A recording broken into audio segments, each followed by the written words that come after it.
Okay, I'm going to give this guy a call back, quote unquote, Mike guy, a call back, and ask him his last name. Hold on a second.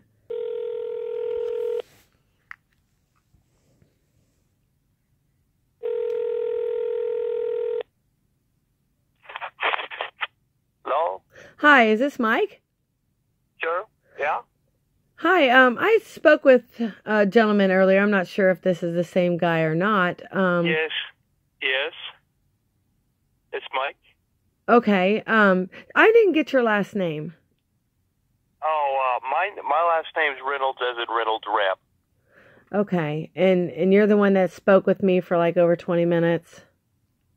It felt like hours. Okay. All right.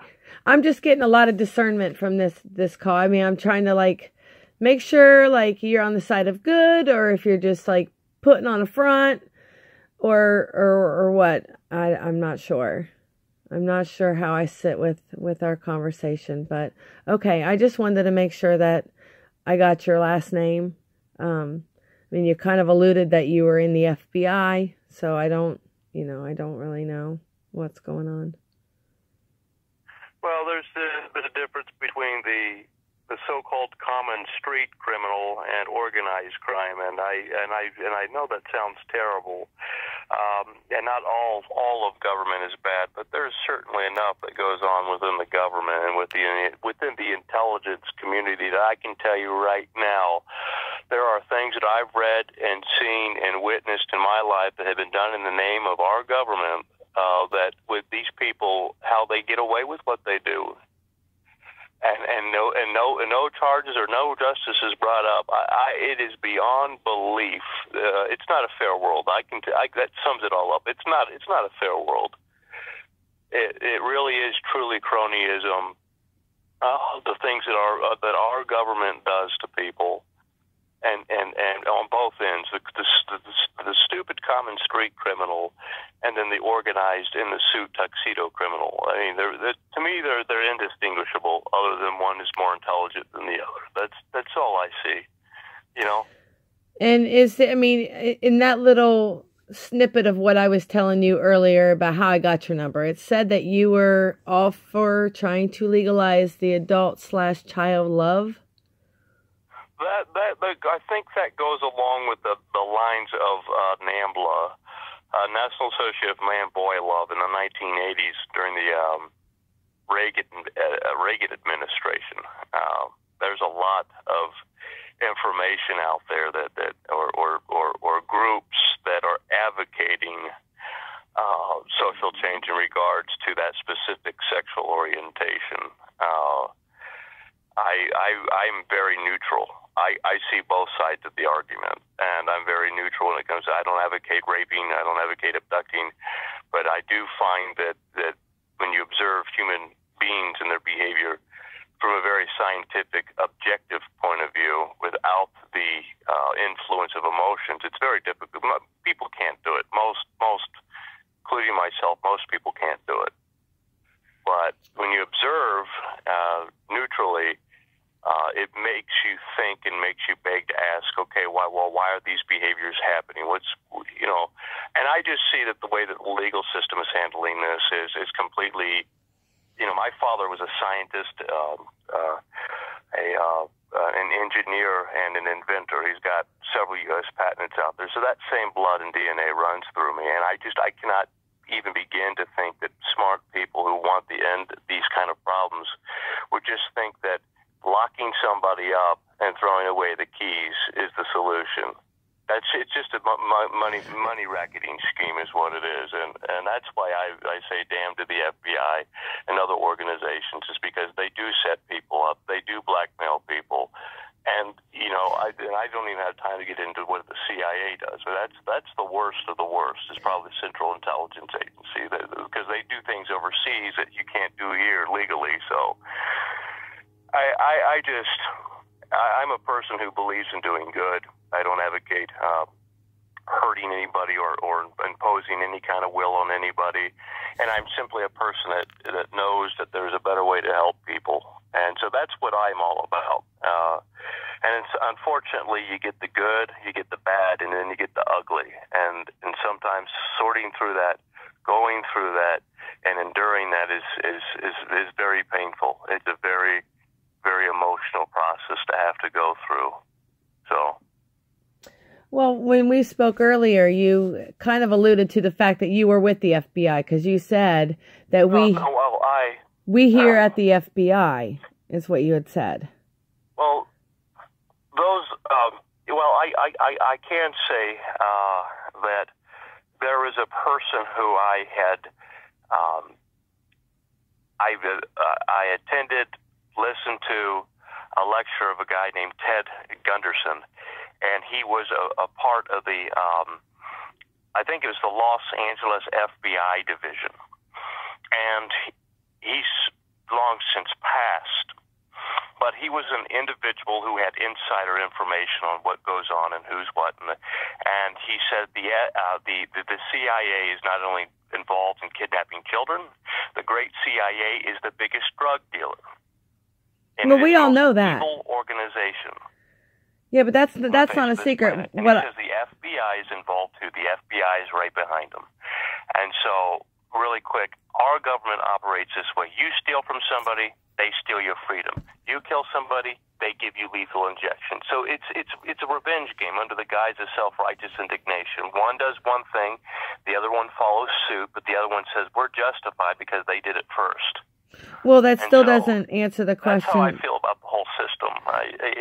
It's inherently corrupt on both sides. Criminals on the street and organized criminals. Sure, it's very corrupt, and our president's trying to rectify that. But I mean, it still doesn't answer the thing when I was asking that you alluded that you were FBI. Well, I hope that anything that I have said. You said we here at the FBI.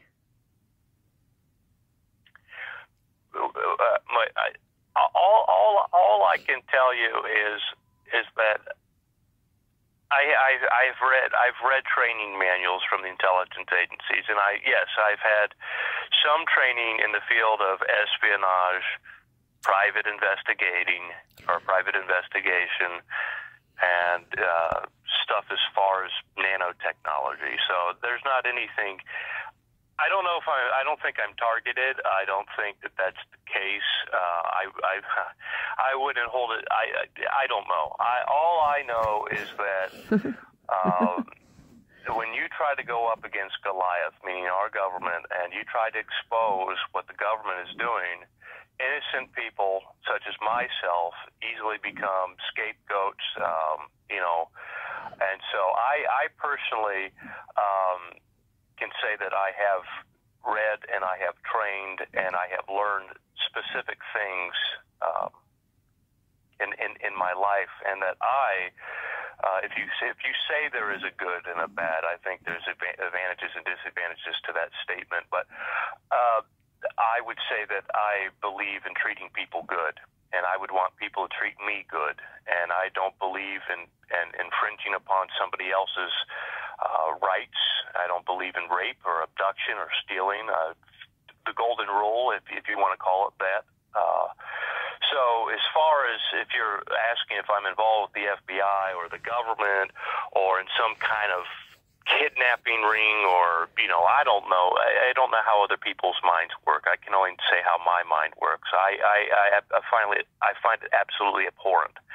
Yeah, but you still haven't even answered the question. And do research. Yeah, but you still didn't even answer the question.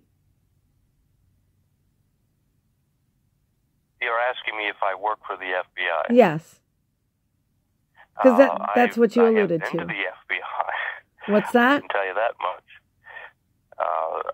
I can tell you that the whole reason why the FBI director was fired had nothing to do with Russia.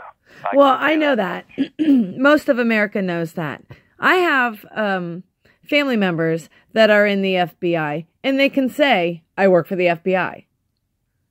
They can publicly say that. So, right, but see, the difference. But you're alluding to the fact that you work. The FBI is like a little brother, and the CIA is like the big brother. I understand that, but you're still not answering the question. It almost seems that way, but The FBI, I can actually say, for the most part, is a lot more ethical than the Central Intelligence Agency. I can tell you that much. But you still didn't even answer the question. I don't know if they have behavioral psychologists in the FBI. I don't know if they employ scientists, but the CIA does. So they have an edge when it comes to those kind of things. Now, no, I can tell you that that is not anything that truly interests me, because when I didn't apply for the FBI, I applied for the CIA. But the methodologies that they use in order to extract information from people, and the way that they go about it, and their way of gathering information, I think it's crafty. I think it's smart and intelligent. But I think that there's ways to improve it. And the ways that I go about gathering information, learning about people, learning about corruption is unconventional. It's not. It wouldn't be considered, well, that's not how we do it here, Mr. Reynolds. We just don't do it that way here. And so... So are you trying to, like, run for office or anything? Yeah. Are you trying to run for some type of office? I was wanting to be involved in politics. If there's a photo... I don't ever feel comfortable sending text, but I have a photo of me with an individual at the White House. I spent several months in Washington, D.C. What did you do there? What did you do while you were there? Yes, Paul, and he was saying the U.S. government's responsible for child sex trafficking, et cetera, et cetera. We were there at the White House with this big old huge sign. He had built this very complex, I don't even know what you call it, crate cart that he could wheel it around, and he had this big old tall, like, Wall of China sign up, and that got some attention, but it really wasn't in the way that he was hoping, and so unfortunately, there's the problem that we have in this country is you do have good people like you and like myself who really do want to protect people and who really do treat people good and want to be treated good. The problem is when you start trying to fight the evil that's out there, it's a very dangerous world, and oftentimes people who are innocent and who are good get pulled into that world, and they're either used as scapegoats, a usable pawn. And so I don't want to be that if I run for politics or I'm involved in government. All I believe is I can honestly say, from that my father being a scientist, my mind works the same way. I look at human beings and I observe them. And a mother and a baby are hardwired to have a mutual relationship. Nature, nurture, stuff of that. And I'm not all into that in-depth stuff, but I've got an idea that, there's developmental stages. So a baby doesn't sit there and have to consent to drinking breast milk. Our logic says, well, the baby has to know why it needs the breast milk in order to... So we equate ignorance with helplessness and vulnerability, and that in turn can be morphed into victim, and then there's the predator. It's like that TV show, To Catch a Predator. They're the ones that are setting the trap, catching the prey. It's the other way around, but people don't see it that way. Now, really quick, so the baby breastfeeds. It doesn't sit there and ask why it needs a breast milk. So both the baby and the mother are hardwired to have that relationship. So I was thinking, we're not animals, but looking at the animal kingdom, if there's touching, there's petting, there's all sorts of stuff like that goes on. That's part of their development. Dogs licking puppies in the genitalia area. So I'm thinking with human beings, it's just an idea. If these people keep doing these things, is it part of our psychosexual developmental process that stems all the way back from the beginnings of time and evolution or God? I don't know. All I'm saying is I find it interesting that people keep doing these things. Is it something that you're born with? And if you are born with it, born that way, then what's the reason for it? Well, a breast is for a baby to be fed. We know that the breast milk nourishes the baby's hypothalamus and, all sorts of areas in its brain. So why not apply that to human sexual orientation and behaviors? And my approach is different. Mine's not saying go out there and rape people and do what you want. And mine is, hey, you're treating these people that are being locked up like animals, and then you're not solving the problem of children getting hurt. They're not solving it the right way. And so my way is much different than their way. And so, so if you ask me if I'm a good person, I certainly would believe that I'm a good person. I'm not a great person, but I'm a good person. So.